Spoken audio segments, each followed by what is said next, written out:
इनका भी आप देख रहे हैं न्यूज़ सैर इंडिया और मैं हूं अरफाज अहमद डैंग। 22 जून की अगर हम बात करें तो ऑल डिपार्टमेंट्स के जितने भी डेली वेजर्स हैं वो कहीं ना कहीं अपनी मांगों को लेकर जो है स्ट्राइक पे जा रहे हैं और उसका कितना असर जो है आम जनता पे पड़ेगा, क्योंकि अगर हम जितने भी डिपार्टमेंट्स हैं और डेली वेजर्स की अगर हम बात करें तो कहीं ना कहीं हर डिपार्टमेंट जो है उस डेली वेजर के पे खड़ा रहता है और ग्राउंड लेवल की अगर हम बात करें तो डेली वेजर का उसमें बहुत बड़ा हाथ रहता है। अगर ये डेली वेजर्स जो हैं 22 जून से हड़ताल पे जाते हैं और ऑल डिपार्टमेंट्स के डेली वेजर हड़ताल पे जाते हैं तो इसका असर कहीं ना कहीं जो है आम जनता पे पड़ने वाला है।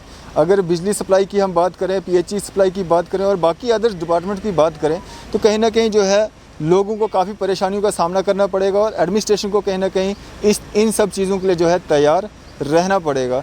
और आज का अगर हम मुद्दे की बात करें तो पैंथर पार्टी के provincial president mister Kunwar Singh बाली जी जो हैं वो सामने आए हैं और इन डेली वेजर्स के सपोर्ट में जो है वो खड़े हुए हैं और उनके द्वारा ये कहा गया है कि जितना भी सपोर्ट हमारी तरफ से होगा हम पूरा इनका समर्थन करते हैं और इन डेली वेजर्स के हक़ में जो है उनके द्वारा जो है बात की गई है। इसी सब पे चर्चा करने के लिए हमारे साथ तनवीर हुसैन जी हैं मौजूद हैं जो कि प्रेसिडेंट हैं ऑल डेली वेजर्स एसोसिएशन के। इनसे हम बात करते हैं और जानते हैं कि 22 तारीख के लिए जो है क्या सिचुएशन है। जी सर, स्वागत है आपका न्यूज़ सैर इंडिया में। बहुत बहुत शुक्रिया डैंग साहब। सबसे पहले तो न्यूज़ सैर इंडिया का बहुत बहुत शुक्रगुजार हूँ कि हमेशा से आप पिछले 6 महीने से एक बेड़ा उठाया है न्यूज़ सैर इंडिया ने, चाहे वो डेलीवेजर्स की बात हो, वो एसपीओज़ की बात हो और समाज की हर एक उस मध्यम वर्ग की जो इस जस्टिस के लिए रोडों पर उसके लिए आप आ रहे उसके लिए बहुत बहुत शुक्रिया। जहाँ डैंग साहब आपने बात की स्ट्राइक की, तो आप जैसे जानते हैं कि 22 जून से Jammu Kashmir casual labour front के बैनर के नीचे जम्मू कश्मीर के तमाम डिस्ट्रिक्ट्स में जो 48 घंटे की जो स्ट्राइक है वो शुरू होने जा रही है। और साथ ही साथ मैं आपको ये भी बताऊं कि हम सरकार को एडमिशन अभी बताना चाहते हैं, हम बिल्कुल भी स्ट्राइक पे नहीं जाना चाहते हैं। जैसे कि आप जानते हैं कि कोविड-19 के चलते इस वक्त जम्मू कश्मीर के जो हालात हैं, हम बिल्कुल भी चाहते हैं कि इसमें पानी की लोगों को परेशानी हो, जो पहले से इस टेम्परेचर में जो बहुत कम शॉर्टेज पानी की जम्मू सिटी की बात करूं या बिजली की या रोड्स की या बाकी एसेंशियल सर्विस की, हम बिल्कुल भी नहीं चाहते। और हम यही मांग करते हैं आज लेफ्टिनेंट गवर्नर साहब से कि प्लीज़ हमारी इस आवाज़ को सुना जाए। हम जम्मू कश्मीर की जनता को परेशानी में नहीं डालना चाहते हैं। आप जानते हैं कि पिछले 20-25 साल से अरफाज हम रोडों पे रहे, हमने वो सारे दरवाजे खटखटाए, यहाँ से लेके जम्मू तक, चाहे जितने भी राजनेता होंगे दरवाजे खटखटाए। और आज ये पिछले 15-20 दिन से जब से हमने स्ट्राइक कॉल दी है, कभी एक नेता के पास कभी दूसरा नेता के पास सपोर्ट मांगने के लिए जा रहे हैं। और लेकिन जैसे आपने कहा कि जो कंवर जी जो अपने प्रोविंशियल प्रेसिडेंट पैंथर पार्टी के जिन्होंने सपोर्ट का ऐलान किया है और पूरी तरह से आश्वासन दिया है कि इस आवाज़ को हम उठाएंगे, तो मैं अपनी तरफ से और अपने कैजुअल लेबर फ्रंट की तरफ से कंवर जी का बहुत शुक्रगुजार हूँ, पूरी पैंथर्स पार्टी का बहुत शुक्रगुजार हूँ कि आज ही नहीं, पैंथर्स पार्टी पहले से हमारे मुद्दों का आवाज़ों को उठाती रही है टाइम पे। और सुनने में ये भी आया कि मेरी टेलीफोनिकली भी उनसे बात हुई, उन्होंने मुझे कॉल भी की है और उन्होंने ये बोला कि कुछ बहुत जल्दी 1-2 दिन के अंदर अंदर हम एलजी साहब से भी इससे मिलने जा रहे हैं इस मुद्दे के ऊपर। तो मैं उनका बहुत बहुत शुक्रगुजार हूँ कि आज उन्होंने डिलीवरी का दर्द को उसको समझा और वो हमारे इशूज़ को लेकर एलजी के पास जा रहे हैं। हम ये आशा करते हैं कि कुछ पॉजिटिव रिपोर्ट निकल के आ जाए और हम भी टेबल पे आके बात करना चाहते हैं, हमें कोई स्ट्राइक पे जाने की ज़रूरत नहीं है। साथ ही साथ उनके अलावा बाकी पार्टियां भी जो जम्मू के नाम पे बहुत लोगों को बेवकूफ़ बनाया जा रहा है। आज जम्मू के लोग सदमे में है, मैं कहूँगा 25-25 साल से जो अपने डिपार्टमेंट लगे, आज सरकार उनको कहती है 5 नंबर देंगे। और आज को देखा होगा जो लेटेस्ट आर्डर जो निकला है असरा 202 को रिवो करने के बाद जो लेटेस्ट आर्डर निकला है उसमें यह कहा गया है कि 2 साल का प्रोविंशियल पीरियड उस पर जो रखा जाएगा।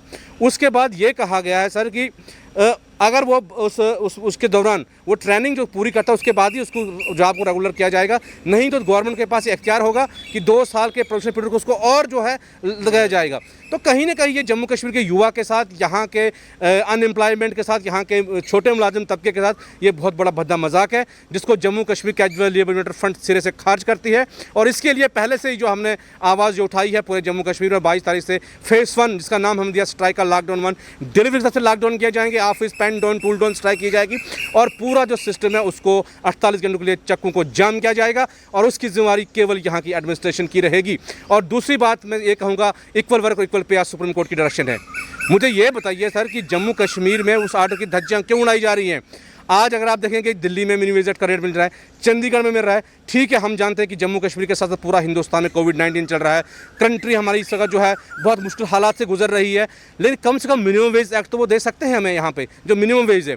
तो मिनिमम वेज भी आप नहीं दे रहे हैं, आप रेगुलाइज भी नहीं कर रहे हो, और ऊपर से आप ये लेटर निकाल रहे हैं बार बार आप इससे क्या कोई स्ट्राइक हो जाए उसके लिए एक्शन होगा, उसको हम अपने ऑफिस में स्ट्राइक नहीं करने देंगे। तो ये ऑफिस किसी के बाप के नहीं है। Jammu Kashmir casual labour development fund के लोगों ने, मजदूरों ने खून पसीने से सींचा है, और इस वक्त 95% डेली डिपार्टमेंट के काम करते हैं, और वो पता लग जाएगा सरकार को 48 घंटे की स्ट्राइक हमें दी है कि इस पर कौन काम करता है। इसलिए सरकार से हम टकराव नहीं चाहते, हम मिल बैठ के इस मसले को हल करना चाहते हैं।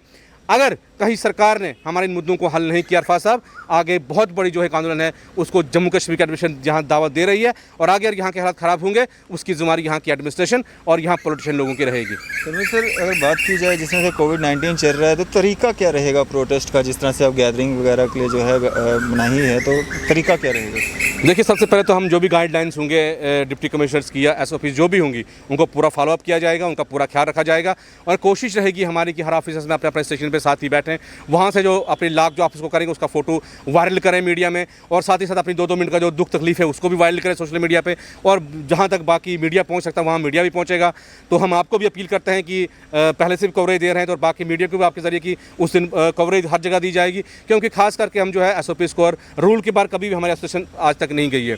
लेकिन मुझे ये समझ नहीं आ रही है कि अरफात साहब, मैं आपको बात करूँगा कि इक्वल वर्क इक्वल पे के ऊपर थोड़ी बात करेंगे।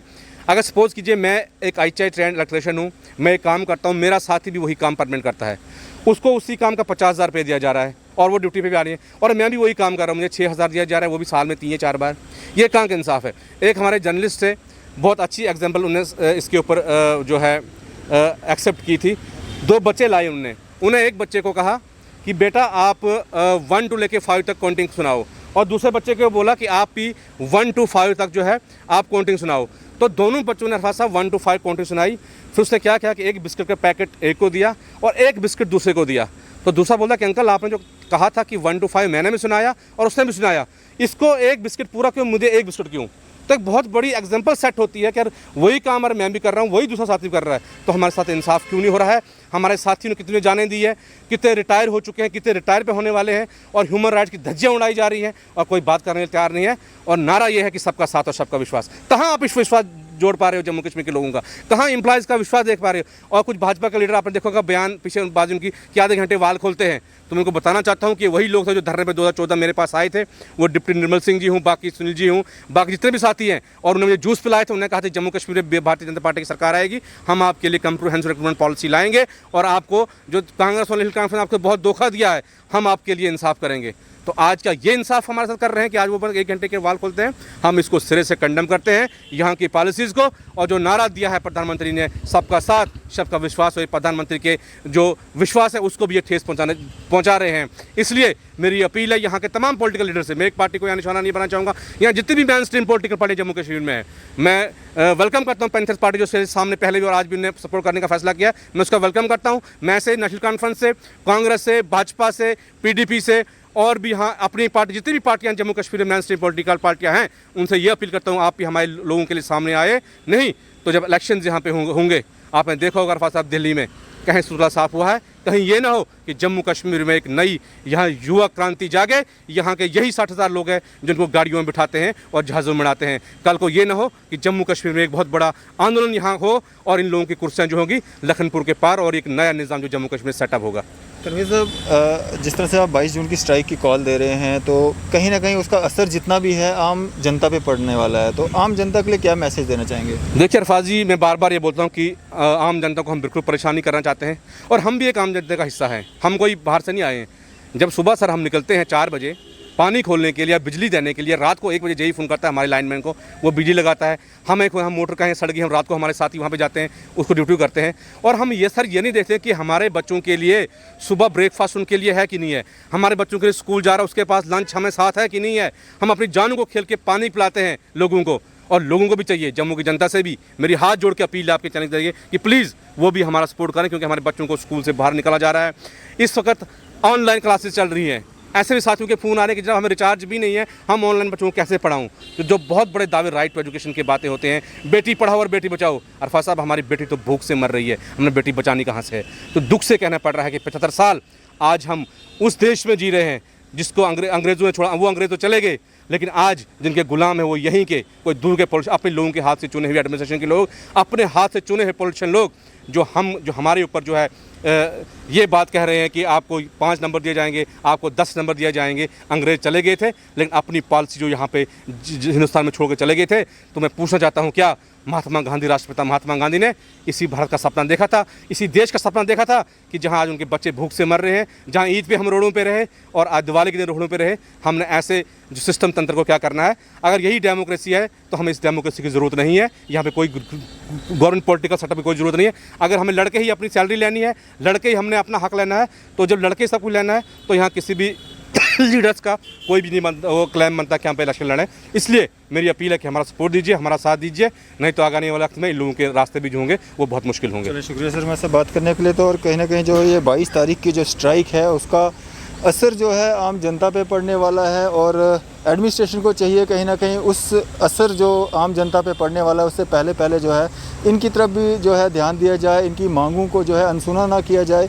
पिछले 20 से 25 सालों से ये लोग जो हैं अपनी सर्विसेज जो हैं हर डिपार्टमेंट में दे रहे हैं। किसी एक डिपार्टमेंट की बात नहीं करेंगे, हम हर डिपार्टमेंट में डेली वेजर्स के तौर पे लोग काम कर रहे हैं, और हर डिपार्टमेंट में ग्राउंड लेवल पे ये लोग काम करते हैं, और कहीं ना कहीं डिपार्टमेंट भी इनके ऊपर ही खड़ा रहता है। जितना भी ग्राउंड लेवल का काम होता है वो इन डेली वेजर्स से करवाया जाता है। अगर ये लोग स्ट्राइक पे जाते हैं या अपने हक के लिए अगर इनको बार बार जो स्ट्राइक्स का जो सहारा लेना पड़ता है, कहीं ना कहीं जो दर्शाता है कि ये जो अनदेखी सरकार की तरफ से की जाती है कहीं ना कहीं निंदनीय है। तो इस तरह से जो अनदेखी ना की जाए और इन डेली वेजर्स का हक जो है इनको दिया जाए। मैं अरफाज अहमद डेंग, न्यूज़ सैर इंडिया के लिए अदरीस मोहम्मद के साथ।